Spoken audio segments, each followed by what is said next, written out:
Hello friends, ಎಲ್ಲರಿಗೂ ನಮಸ್ಕಾರ. ನಾನು ನಿಮ್ಮ ಚಾನಲ್ ಸಂಚಾರಿಗೆ ನಿಮಗೆಲ್ಲರಿಗೂ ಸ್ವಾಗತ.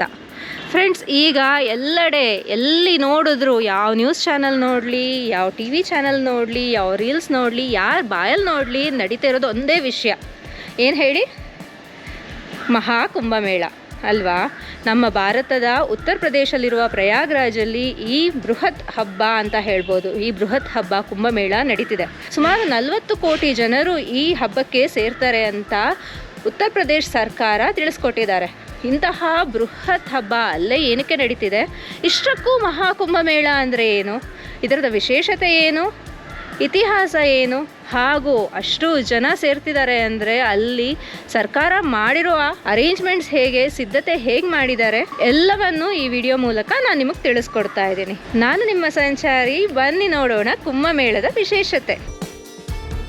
ಸನಾತನ ಧರ್ಮದ ಮಹಾಕುಂಭಮೇಳ ಆರಂಭವಾಗಿದೆ. 12 ವರ್ಷಕ್ಕೊಮ್ಮೆ ನಡೆಯುವ ಈ ಬೃಹತ್ ಧಾರ್ಮಿಕ ಸಮ್ಮೇಳನ 40 ಕೋಟಿ ಜನರು ಸೇರುವ ನಿರೀಕ್ಷೆ ಇದೆ. 40 ಕೋಟಿ ಜನ ಅಂದರೆ ಹಬ್ಬ ಎಷ್ಟು ಜನ ಅಲ್ವಾ? ಜಸ್ಟ್ ಇಮ್ಯಾಜಿನ್ ಮಾಡ್ಕೊಳ್ಳಿ, ಇಷ್ಟು ಜನ ಪ್ರಯಾಗ್ರಾಜಲ್ಲಿ ಸೇರ್ತಾ ಇದ್ದಾರೆ. ಆದರೆ ಇಷ್ಟಕ್ಕೂ ಕುಂಭಮೇಳ ಅಂದರೆ ಏನು ಗೊತ್ತಾ? ಕುಂಭಮೇಳ ಅಂದರೆ ಸಾಕಷ್ಟು ಹಿಂದೂಗಳು ಒಂದೇ ಕಡೆ ಸೇರಿ ಆಚರಿಸುವ ಒಂದು ಧಾರ್ಮಿಕ ಹಬ್ಬ ಅಂತ ಹೇಳ್ಬೋದು. ಪೌರಾಣಿಕ ಹಿನ್ನೆಲೆ ಹೀಗಿದೆ. ವಿಷ್ಣು ಪುರಾಣದಲ್ಲಿ ದಾನವರು ಹಾಗೂ ದೇವತೆಗಳು ಅಮೃತ ಪಡೆಯೋದಕ್ಕೋಸ್ಕರ ಸಮುದ್ರ ಮಂಥನ ಮಾಡಿರೋ ಕತೆ ಎಲ್ಲರಿಗೂ ಗೊತ್ತಿದೆ. ಕಡಲನ್ನು ಕಡೆದು ಅಮೃತವನ್ನು ಹೊರತರುತ್ತಾರೆ. ಆದರೆ ಈ ಅಮೃತ ಮೊದಲು ಅಸುರರಿಗೆ ಸಿಗುತ್ತೆ. ಅವರು ಅದನ್ನು ಒಂದು ಕುಂಭದಲ್ಲಿ ಅಂದರೆ ಒಂದು ಮಡಕೆಯಲ್ಲಿ ತಗೊಂಡು ಹೋಗ್ತಾ ಇರುವಾಗ ಅಮೃತ ಚೆಲ್ಲಿ ಭೂಮಿಯ ಮೇಲೆ 4 ಹನಿಗಳು ಬೀಳುತ್ತೆ. ಆ 4 ಹನಿಗಳು 4 ಪವಿತ್ರ ನದಿಗಳಾಗಿ ಅಂದರೆ 4 ಪವಿತ್ರ ಸ್ಥಳಗಳಾಗಿ ಕುಂಭಮೇಳವನ್ನು ಆಚರಣೆ ಮಾಡೋದಕ್ಕೆ ಶುರು ಮಾಡಿದ್ರು. ಆ 4 ಸ್ಥಳಗಳು ಉತ್ತರ ಪ್ರದೇಶದಲ್ಲಿರುವ ಪ್ರಯಾಗ್ರಾಜ್, ಉತ್ತರಾಖಂಡದಲ್ಲಿರುವ ಹರಿದ್ವಾರ, ಮಧ್ಯಪ್ರದೇಶದಲ್ಲಿರುವ ಉಜ್ಜಯಿನಿ ಹಾಗೂ ಮಹಾರಾಷ್ಟ್ರದಲ್ಲಿರುವ ನಾಸಿಕ್. ಅಮೃತ ಈ ನದಿಗಳಲ್ಲಿ ಸೇರಿದ ಕಾರಣ ಈ ನದಿಗಳು ಪವಿತ್ರ ಶಕ್ತಿ ಬಂದಿದೆ ಅಂತ ಹೇಳಲಾಗಿದೆ. ಈ ನದಿಗಳಲ್ಲಿ ಮುಳುಗಿ ಸ್ನಾನ ಮಾಡಿದ್ರೆ ತಮ್ಮ ಪಾಪಗಳು ಕಳೆದು ಮೋಕ್ಷ ಸಿಗುತ್ತೆ ಅನ್ನೋದು ನಂಬಿಕೆ. ಈ ಕಾರಣಕ್ಕೆ ಈ 4 ಜಾಗಗಳಲ್ಲಿ ಕುಂಭಮೇಳ ನಡೆಯುತ್ತೆ. ಸರಿ, ಈಗ ನಡೀತಿರೋದು ಮಹಾಕುಂಭಮೇಳ. ಬರೀ ಕುಂಭಮೇಳ ಅಲ್ಲ. ಅದಕ್ಕೂ ಇದಕ್ಕೂ ಡಿಫ್ರೆನ್ಸ್ ಏನಂದರೆ, ಕುಂಭಮೇಳ ಪ್ರತಿ 6 ವರ್ಷಕ್ಕೆ ಒಮ್ಮೆ ನಡೆಯುತ್ತೆ. ಅದನ್ನ ಅರ್ಧ ಕುಂಭಮೇಳ ಅಂತ ಹೇಳ್ತಾರೆ. ಪ್ರತಿ 12 ವರ್ಷಕ್ಕೆ ನಡೆಯೋದನ್ನು ಪೂರ್ಣ ಕುಂಭಮೇಳ ಅಂತ ಹೇಳ್ತಾರೆ. 12 ಪೂರ್ಣ ಕುಂಭಮೇಳಗಳ ನಂತರ ಸೆಲೆಬ್ರೇಟ್ ಮಾಡೋದೇ ಮಹಾಕುಂಭಮೇಳ. ಅಂದರೆ 112 × 12 144 ವರ್ಷಕ್ಕೊಮ್ಮೆ ನಡೆಯುವುದೇ ಈ ಮಹಾಕುಂಭಮೇಳ. ಜಸ್ಟ್ ಇಮ್ಯಾಜಿನ್ ಮಾಡ್ಕೊಳ್ಳಿ, 144 ವರ್ಷ ಅಂದರೆ ಇವಾಗ ನಾವು ನೋಡ್ತಾ ಇದ್ದೀವಿ, ನಮ್ಮ ಮಕ್ಕಳು ನೋಡ್ತಿದ್ದಾರೆ. ನೆಕ್ಸ್ಟು ನಮ್ಮ ಲೈಫಲ್ಲೇ ನಾವು ಇದನ್ನು ನೋಡೋದಕ್ಕೆ ಸಾಧ್ಯನೇ ಇಲ್ಲ. ಅಂಥ ಒಂದು ಪುಣ್ಯವಾದ ಪವಿತ್ರವಾದ ಮಹಾಕುಂಭಮೇಳ ಇದು. ಈಗ ಒಂದು ಡೌಟ್ ಬರ್ಬೋದಲ್ವಾ, ಯಾಕಾಗಿ ಕುಂಭಮೇಳ 12 ವರ್ಷಕ್ಕೊಮ್ಮೆ ಮಾಡ್ತಾರೆ ಅಂತ? ಯಾಕೆ ಅಂದರೆ ಸಮುದ್ರ ಮಂಥನ 12 ದೈವಿ ದಿನಗಳ ಕಾಲ ನಡೆಯಿತು.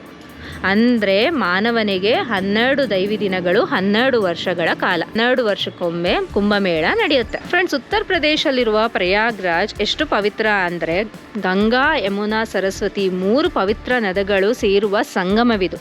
ತ್ರಿವೇಣಿ ಸಂಗಮ ಅಂತಲೇ ಪ್ರಸಿದ್ಧವಾಗಿರುವ ಸ್ಥಳ ಇದು. ಇಂತಹ ಸ್ಥಳಕ್ಕೆ ಬರೀ ಕುಂಭಮೇಳ, ಮಹಾಕುಂಭಮೇಳ ಇದ್ದಾಗ ಮಾತ್ರ ಅಲ್ಲ, ಎಲ್ಲರೂ ಸಹ ಅಲ್ಲಿಗೆ ಹೋದಾಗ ತ್ರಿವೇಣಿ ಸಂಗಮದಲ್ಲಿ ಮುಳುಗಿ ಸ್ನಾನವನ್ನು ಮಾಡಿ ಬರುವ ಆಚರಣೆ ನಡೀತಾ ಬರ್ತಾ ಇದೆ. ಇಂತಹ ಪವಿತ್ರ ಸ್ಥಳದಲ್ಲಿ ಕುಂಭಮೇಳ ನಡೆಯುವಾಗ ಇಂಥ ಪವಿತ್ರ ದಿನಗಳಲ್ಲಿ ಹೋಗೋದು ಬಹಳ ವಿಶೇಷವಾದ ಕಾರ್ಯ ಅಂತ ಹೇಳ್ಬೋದು. ಈ 44 ದಿನಗಳ ಕಾಲ ನಡೆಯುವ ಈ ಮಹಾಕುಂಭಮೇಳದಲ್ಲಿ 4 ಪುಣ್ಯ ದಿನಗಳಿದೆ. ಅದು ಯಾವ್ಯಾವುದು ಅಂದರೆ ಜನವರಿ 14 ಮಕರ ಸಂಕ್ರಾಂತಿಯ ದಿನ, ಜನವರಿ 29 ಅಮಾವಾಸ್ಯ ದಿನ, ಫೆಬ್ರವರಿ 3 ವಸಂತ ಪಂಚಮಿಯ ದಿನ ಹಾಗೂ ಫೆಬ್ರವರಿ 26 ಮಹಾಶಿವರಾತ್ರಿಯ ದಿನ. ಈ 4 ದಿನಗಳು ತುಂಬ ವಿಶೇಷವಾದ ದಿನಗಳು. ಆ ದಿನ ನಮಗೆ ಹೆಚ್ಚು ಸಂಖ್ಯೆಯ ಭಕ್ತಾದಿಗಳು ಹೋಗುವ ನಿರೀಕ್ಷೆ ಇದೆ. ಫ್ರೆಂಡ್ಸ್, ಇದೆಲ್ಲ ಕುಂಭಮೇಳದ ವಿಶೇಷತೆಗಳು. ಈಗ 40 ಕೋಟಿ ಜನ ಕುಂಭಮೇಳಕ್ಕೆ, ಮಹಾಕುಂಭಮೇಳಕ್ಕೆ ಪ್ರಯಾಗ್ರಾಜ್ಗೆ ಸೇರ್ತಾ ಇದ್ದಾರೆ ಅಂತ ಹೇಳಿದೆ. 40 ಕೋಟಿ ಜನ ಅಂದರೆ ಜನಸಾಗರವೇ ಅಲ್ಲಿಗೆ ಹೋಗ್ತಾ ಇದೆ. ದೇಶ ವಿದೇಶಗಳಿಂದ ಜನಸಾಗರವೇ ಅಲ್ಲಿಗೆ ಹೋಗ್ತಾ ಇದೆ ಅಂದರೆ ತಪ್ಪಾಗಲ್ಲ. ಈ ಥರ ಇರುವಾಗ ಸರ್ಕಾರ ಎಷ್ಟು ಪ್ಲಾನ್ಸ್ ಇನಿಷಿಯೇಟ್ ಮಾಡ್ಕೊಂಡಿರ್ಬೇಕು ಮಾಡಿರಬೇಕಲ್ಲ, ಎಷ್ಟೆಲ್ಲ ಅರೇಂಜ್ಮೆಂಟ್ಸ್ ಮಾಡಿರಬೇಕಲ್ವಾ. ಇದಕ್ಕಾಗಿ ಒಂದು ಹೊಸ ಜಿಲ್ಲೆಯನ್ನೇ ಸೃಷ್ಟಿ ಮಾಡಿದ್ದಾರೆ ಯು ಪಿ ಗೌರ್ಮೆಂಟ್. ಅಂದರೆ ಸುಳ್ಳಾಗಲ್ಲ. ಯು ಪಿ ಸರ್ಕಾರವು ಕುಂಭಮೇಳಕ್ಕೆ ಸೇರುವ ಜನರಿಗೆ ಯಾವ ರೀತಿಯೂ ತೊಂದರೆ ಆಗದೆ ನೋಡ್ಕೊಳ್ಳೋದು ನಮ್ಮ ಕರ್ತವ್ಯ ಅಂತ ಹೇಳಿದ್ದಾರೆ. ಈ ಕ್ರಮವಾಗಿ ನಡೆಯುವ ಜಾಗವನ್ನು ಒಂದು ಜಿಲ್ಲೆ ಅಂತಾನೆ ಅನೌನ್ಸ್ ಮಾಡಿದ್ದಾರೆ.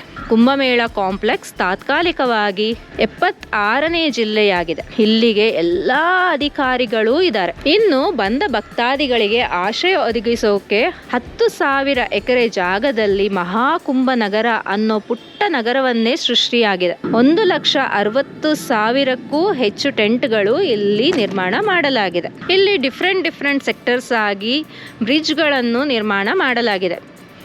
ತಾತ್ಕಾಲಿಕ ಆರೋಗ್ಯ ಕೇಂದ್ರಗಳು ಅಂದರೆ ಹೆಲ್ತ್ ಕೇರ್ ಫೆಸಿಲಿಟೀಸ್ ಸಹ ಇದೆ.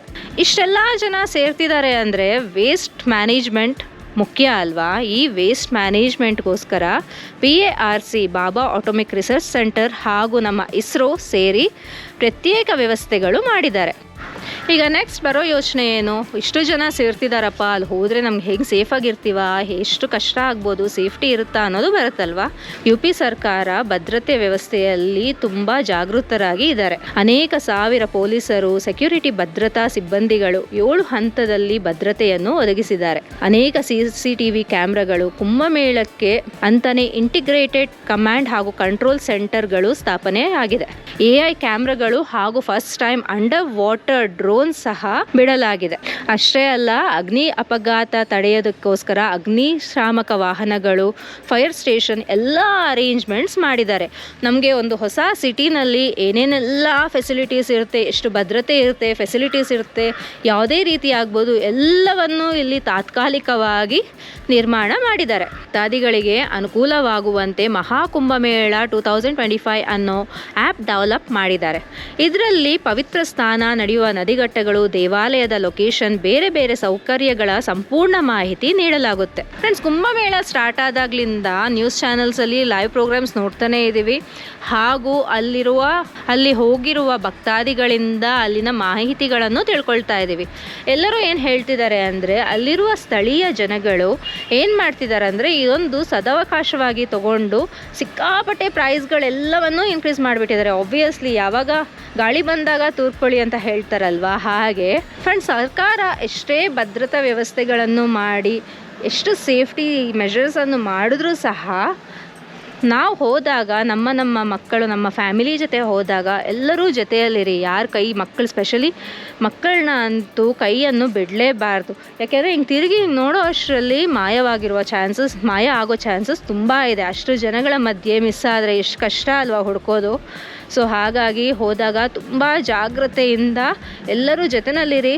ಅಮೃತ ಸ್ಥಾನವನ್ನು ಜೊತೆಯಲ್ಲೇ ಮಾಡಿ ಎಲ್ಲರೂ ಸೇಫಾಗಿ ವಾಪಸ್ ಬನ್ನಿ. ಮಹಾಕುಂಭ ಮೇಳ ನಮ್ಮೆಲ್ಲರ ಜೀವನದಲ್ಲಿ ಬರುವ ಒಂದು ದೊಡ್ಡ ಹಬ್ಬ ಹಾಗೂ ಬಂದಿರುವ ಏಕೈಕ ಹಬ್ಬ ಅಂತ ಹೇಳ್ಬೋದು. ಇಂತಹ ಹಬ್ಬವನ್ನು ಖುಷಿಯಾಗಿ ಆಚರಣೆ ಮಾಡ್ತಾ ಸೇಫಾಗಿ ರಿಟರ್ನ್ ಆಗಿ ಅಂತ ಕೇಳ್ಕೊಳ್ತಾ ನಾನು ಈ ಸಂಚಿಕೆಯನ್ನು ಮುಗಿಸ್ತಾ ಇದ್ದೀನಿ.